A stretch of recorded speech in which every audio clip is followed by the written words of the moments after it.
just starts coming out.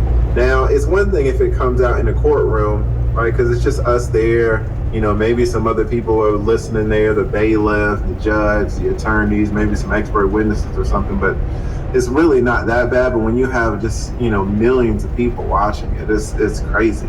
Shout out to my man, Jonathan Barraville. What does Jonathan say? It says, TLA, you can't just look up folks' net worth on Google. Those are made up numbers. Unless someone is a public company CEO or exec or you're their estate attorney, it's quite difficult to figure out their net worth. This is true, Jonathan. Listen, this is true, Jonathan. Listen, we're just trying to get a ballpark. Like, no one's really. It's not a really important thing exactly how much money she makes to the cent, but it is interesting to know.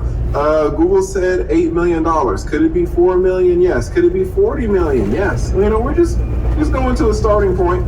You're exactly right. There's no reason to believe that a Google search is tied to someone's Wells Fargo account. Right? There's just no way to know. There's no way to know, but it's a starting point, and it could be right.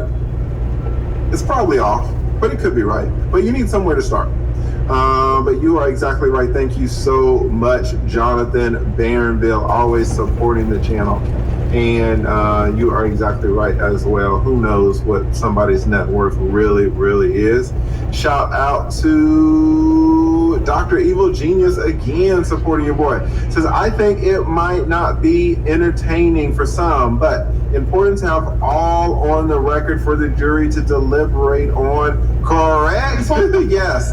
And guys, this is actually a technique. Dr. Evil Genius is exactly right. What attorneys will do sometimes is they will elicit testimony. Like we just saw that it's boring, right? It's boring, and they won't put a too long, didn't read. They won't put a summation. They won't do anything. They'll just leave it boring, and you'll say, well, that didn't really have an impact. When will they use it? In closing. In closing, they will come back here. Remember when the doctor said this? Remember when the doctor said that? Now, honestly, the jury probably doesn't remember because the doctor was just babble, right?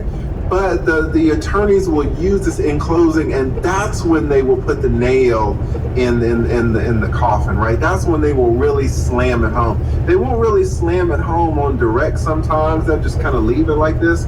But in the closing is when they will get it. But for them to be able to really use it powerfully in closing, it needs to be evidence.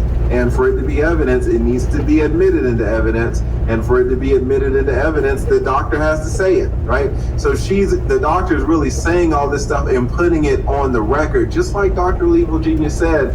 And then in closing, the attorney is going to say, do you remember this evidence? Do you remember when this was in the record? And this and this and this.